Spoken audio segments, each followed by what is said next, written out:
Hey everybody, it's Ed O'Keefe and welcome to another episode of America's Leading Dentist. I'm here with Dr. Hans Schleicher of sleephouston.com. And today we're going to talk about how Dr. Hans is actually helping people with sleep apnea, people that have tried, have been diagnosed in the past and have actually tried using a CPAP machine and just, if you didn't know it, 84% of people that are actually prescribed a sleep apnea machine are intolerant, which means they don't use it. Most CPAP machines end up in the closet, but the problem is their sleep apnea diagnosis sticks with them. So I want to bring him on because this is actually life-changing and life-transformational. How are you, doctor? Doing great, Ed. I'm so happy to have you here. I didn't realize how big of a epidemic of undiagnosed sleep apnea is probably number one, and then number two is the amount of people that are diagnosed, they've been prescribed a sleep apnea device with the CPAP machine, and it just it doesn't work for a lot of people. Some people it does, but most people don't know that certain dentists who are trained can help them, and you're one of them. So right, so yeah. it's what you're saying is true. It's actually, I like to call it the hidden epidemic. The hidden epidemic. It's hidden because people don't know they have it. 90% of the patients that have sleep apnea are undiagnosed and never been treated. Wow. So there's thousands, millions actually in the United States, 50 million patients that have obstructive sleep apnea that are undiagnosed. Of the ones that are diagnosed, traditionally the medical model is to put them on a machine called the CPAP, right, which stands for continuous positive air pressure. Right. Which is, when you think about it, if you put a mask on, it's like having a leaf blower on your face, and it blows the air into your lungs, getting your air that way. What's not known and has been kind of coming through the medical community more is the influence of oral appliances, which have been around for a long time, but have not been part of mainstream medicine. And so we use oral appliances to open up the airway naturally, without having to use a compressed air machine to get the air into the patients. So yeah, okay, so this is interesting. So can you share with everybody what is actually going on that's causing the obstructive airway, and before, and then how the oral appliance actually opens it up? Sure. Your airway, everybody's airway is different. We used to think of patients with sleep apnea as being big, burly, defensive linemen in the NFL. That's right. Body type has absolutely nothing to do with it. It has to do with your oral structure, the structure of your airway. We have patients that are 90-pound women that have obstructive sleep apnea because of the construction of their airway, which is relative to the size of their jaw and the size of their tongue. Wow. So we've all, as a society, evolved towards smaller jaws. Why is that? Because of diet and a whole bunch of other factors. So if your jaw is smaller and your tongue is still the same size, your tongue has no place to go except up and back, like having an SUV parked in a Mini Cooper space. It's not fitting. Oh, that's actually that's a really good analogy. It's like an SUV parked in a Mini Cooper space. So right? We've all got this raised tongue position that goes back. That causes our airway to close when we're sleeping. Yeah. And there's lots of physiological reasons why it closes when we're sleeping. We don't have sleep apnea. We don't have snoring when we're awake. It only occurs when we are asleep in the deeper levels of sleep. Yeah, and so so what you're saying is the CPAP machine, the way it helps is it forces air down people's throats, whereas an oral appliance actually can help.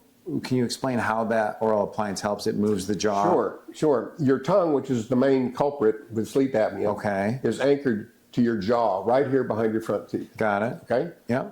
So CPAP works by blowing your tongue out of the way. Which is uncomfortable and irritating. What the oral appliance does is we can move your jaw down and forward just about a quarter of an inch. Bit, right? Okay. Your tongue follows your jaw and it pulls the tongue off the back of your throat, opening your airway naturally. Wow. So now you don't close up, you don't collapse, you don't have the apneic events in your sleep. So that is a very simple device for a very complex problem. And it's so much more tolerable for patients. CPAP, like you said earlier, is 25% of patients can wear CPAP 8 hours a night, 7 nights a week. Right. Research shows that oral appliances can be worn 98% of the time, 8 hours a night, Yeah. 7 nights a week. So in terms of effectiveness, the oral appliance is superior to a CPAP when you factor in daily use on a long-term basis. Yeah. Do you mind sharing a little bit about, so this was shocking to me when I was prepping for our interview today. I didn't realize, I've always thought, okay, sleep apnea just means people snore. Mm-hmm. I never realized the lethal ramifications and how damaging having sleep apnea is to the body for people. Do you mind sharing a little bit about what's going on in the body that really needs to wake people up, that if you're like, oh, I'm just going to tolerate us sleeping in different bedrooms, oh, I snore, oh, it's too bad, I just got to roll over once in a while. But there's more going on below the surface that could possibly lead to heart attacks, lead to strokes, lead to other things. This all surprised me. So I just do you mind sharing a little bit about that? Sure, let's kind of go back a little bit. Yeah, let's go back. Let's go back because sleep apnea is a relatively new science. Okay. It wasn't even defined as a disease condition until 1967. Okay. We've known about heart attacks, all kinds of other health issues, but sleep apnea in 1967. They didn't start studying it. They finally invented the CPAP in the 80s. So it's a relatively new science. And even going back into medicine, the medical paradigm has shifted over the last 20 years. Remember, doctors, you would go to the doctor, you're sick, they would prescribe either medicine, here's some medicine, or here's a surgical solution. And that was the way medicine was taught, and that's the way it was treated. Yeah. And it slowly changed where now medicine's thinking about, well, maybe we should talk about lifestyle, maybe we should talk about diet, maybe we should talk about exercise, maybe we should talk about sleep. And so now, where we are now, the last 4 or 5 years, more information has come out where we realize that sleep apnea is basically, it's not really stopping breathing, it's the lack of oxygen to Lack the brain of and oxygen, organs. that's great. So That's you great. stop breathing during the night, your blood oxygen drops, your brain suffers, your organs suffer, and that's how all of this is linked. So we now know obstructive sleep apnea is related to heart attack, stroke, early dementia, Alzheimer's, high blood pressure. All of these things are related. Mood disorders are all related to untreated obstructive sleep apnea. So that is where we focus. And we primarily focus on those people that are suffering with CPAP, can't wear their CPAP, and we get those folks in, and all of a sudden we treat them, and you don't wait a week or two to find the results. The results are almost instantaneous. Okay, so when I first thought, how would I get diagnosed? I immediately thought I'd have to go into a sleep lab, get all these wires on me, and sleep with a scientist staring at me all night. Now, that's changed a bit. I know sleep labs are still useful in some settings, but how would someone, if a patient came into your practice and you did a sleep test, what's the protocol that would allow them to get? The standard, that's a great question because it's changed significantly. Yeah, it has changed. Yeah, the gold standard for a sleep test was called a polysomnogram, where you'd go into a lab, they would wire you up with 38 electrodes, put a TV camera on you and tell you to go to sleep. Well, that is very difficult for a lot of people to tolerate. When COVID hit, all the sleep labs in the United States shut down for 2.5 years. Oh, that's so interesting. Nobody got tested. So what happened? You've got all these people out there, so that brought the rise of an at-home sleep test. Why did that get better? They have artificial intelligence. They have algorithms that have been developed. The equipment has gotten better. And the most significant development was you're able to harness the computing power of your cell phone, whether it's an Android or an iPhone, to be able to run the machine, to run the data, and to interpret the data. And so now patients can use a couple of simple probes of something on their fingers, something on their heart, sync it with their cell phone, go to sleep, wake up in the morning, the data goes to the lab, and the patient, they found that the data from that type of test is actually more consistent and truer data than somebody sleeping in a lab. Is that because people just struggle in general? Like you're putting them in a new environment, they're not going to have. It's just not as not as natural. You can sleep at home in your own bed with a finger probe on and a probe on your a patch on your heart. That's a whole lot easier for most patients. So the data is more significant. And it doesn't find all of the issues that may be going on with sleep, but 98% of the data is enough for us to be able to come up with a good treatment plan. We work with the sleep doctors that do the test. We don't give the test in our own office. Well, I have a two-part question there, because like when I was telling my wife and other people, like, hey, yeah, I'm working with, I'm interviewing a dentist that specializes in helping patients with sleep apnea. They're like, the first thing I said is like, dentists can help with sleep apnea. And I understand the confusion, because I was like, yeah, I've never really, but you guys are the ones in the mouth every day. So can you share just with our audience a little bit about like, how did dentistry become a forefront leader working with medical doctors on helping treat patients? Well, the medical model has been, and still is pretty much 90% of the time, is CPAP. That was what was trained. That was what worked in the lab. That's what was prescribed. That was the standard in the industry. Yeah. So when you go to your doctor, the doctor's job is to diagnose what's wrong and prescribe treatment. Treatment was CPAP. If you're mild, CPAP. If you're moderate, CPAP. If you're severe, CPAP.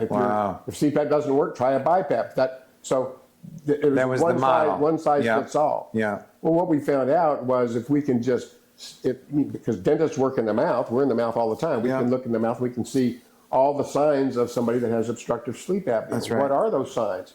A large scalloped tongue indicating they've been clenching their teeth, bony structures. We can look at the size of the tongue relative to the arch and say, hey, look down at their throat and see that they've got a closed off airway to begin with, and start asking questions. And so now we're not just looking at a sleep test, we're looking at the actual oral anatomy of the patient to determine if we can help them. And we can just do a few simple little maneuvers to find out if we can open them up. So this has happened in the last 4 or 5 years. Yeah. So now what was once sort of an obscure, unknown treatment is now becoming more and more mainstream. Doctors are understanding it more now. I get more referrals from cardiologists, sleep doctors, ENTs than anywhere else, because they realize they've got a large percentage of their practice are CPAP intolerant or non-compliant. CPAP's in the closet. They have no treatment. That's right. So if we can make an appliance for them and get active treatment for them, we're going to help all these patients. And that's why I've gotten so into it. Now, I don't even do any dentistry to speak of anymore. 99% of what I do is treating CPAP non-compliant or intolerant patients and giving them another option, so they're not flatlining through life.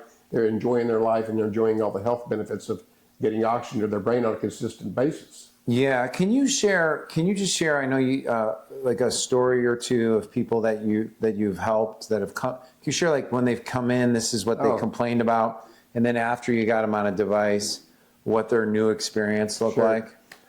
There was recently, I guess in the last 2 weeks, a patient, she's Judy, she's a 68-year-old female, very slight build. She didn't even know she had obstructive sleep apnea. Wow. We sent her to our sleep doctor, a board-certified sleep neurologist. She was tested, and she had moderate obstructive sleep apnea, and she had no idea. Wow. She's well into her 60s. So this has been going on for her entire life, and she thought, well, I'm just slowing down. It's just, this is just the way it is. It's hormonal, this, that, the other. And so she told her doctor, said, I am not wearing that mask on my face. Is there another option? And so we said, yes, we'll evaluate you for an oral appliance. So we fit her with an oral appliance. She comes back in after 1 week of wearing the oral appliance. And we have them fill out a little questionnaire. How are you doing? How do you feel? What are your symptoms? And the thing that thrilled her the most was, my husband took us, we'd like to go to the opera. My husband's always giving me, trouble because I fall asleep at the opera. I'm just sleeping, instead of enjoying the show. Is that right? And she said, so we went to the symphony, this is Christmas season, so we went to see the Nutcracker, and I went through the whole symphony, the whole show, without falling asleep. Yeah. And so he said, that's strange. That was the immediate thing that came out of her mouth. That's so amazing. That's what the awareness of. So wow. I said, well, tell me what else is going on. She says, well, I never used to dream. Now I'm dreaming, because she's getting in the REM sleep. So she's dreaming in that REM sleep. And I said, what else? She says, well, I just have this energy. I get up and I've got, I'm ready to go. I'm not just dragging through life anymore. Wow. And this is after a week of treatment. So that is so exciting for our staff when you have somebody articulate their feelings, because it makes a huge difference. That's why I do what I do. Yeah. That's so rewarding to me, to be able to take somebody. But gosh, what if we'd gotten to her when she was in her 40s? Yeah. When she was in her 40s and she could have enjoyed all of this life, instead of picking it up when she's in her in her late 60s. Yeah. So she's thrilled, her husband's thrilled, and her kids are thrilled. Yeah. So that was just a recent patient that we so it's top of mind. It's fresh on my mind. I love it. It was so much fun. I love it, man. So when patients come to see you, are they always referred from a medical doctor, or how would someone, if someone's watching right now and they're like, they'd love to come in, either they already know they've been diagnosed with sleep apnea and they'd like to see if an oral appliance is a good fit for them, or they have all the symptoms we're talking about and they'd like to go this route. How do people work with your practice? Sure. Well, the easiest way, Ed, would for the patients would be to go to sleep test. Would be go to sleephouston.com. Sleephouston.com. Go to sleephouston.com, and we can walk you through the steps. Probably 50% of my patients are coming from doctors. They're coming from cardiologists, internists, pulmonologists, and the other 50% are patients that have searched for us online and found our website, which has a ton of information videos that you can watch to learn about your disease and how to treat it. But most of my most successful cases that I like to work with are patients that are CPAP intolerant. They're frustrated. The CPAP's in the closet, or they wear it for an hour or two a night, which is not enough, and they're just looking for another option and never knew that there was another option. Yeah. And so those are the patients that we love to see. So if they just go to sleephouston.com, they can find everything they need that way. That's amazing. So I had one more question I just want to ask you, if it's okay, Dr. Hans. So what would you want to share with the medical professionals that are referring to you? I know you get a lot of, you work with patients that use the oral appliances for sleep apnea. And I know you've been working with different medical doctors for a long time. Most of your referrals are coming from them. But, if you were going to share, what does your office do differently, or what is your experience in helping patients with sleep apnea that you'd like to let other medical professionals know, so that when they have a patient that's a possible referral, they know that they're safe and confident when they send them to your office? That's a great question. There have been, over the years, a lot of myths that are unfounded that are in the medical community. I'm not sure how these myths got started, but one of the common perceptions is oral appliances cause patients to have TMJ problems. It makes teeth move. It shifts teeth. These are all complete false myths that have been debunked. It actually improves TMJ symptoms on our patient. It opens up their airways. It stabilizes their arch.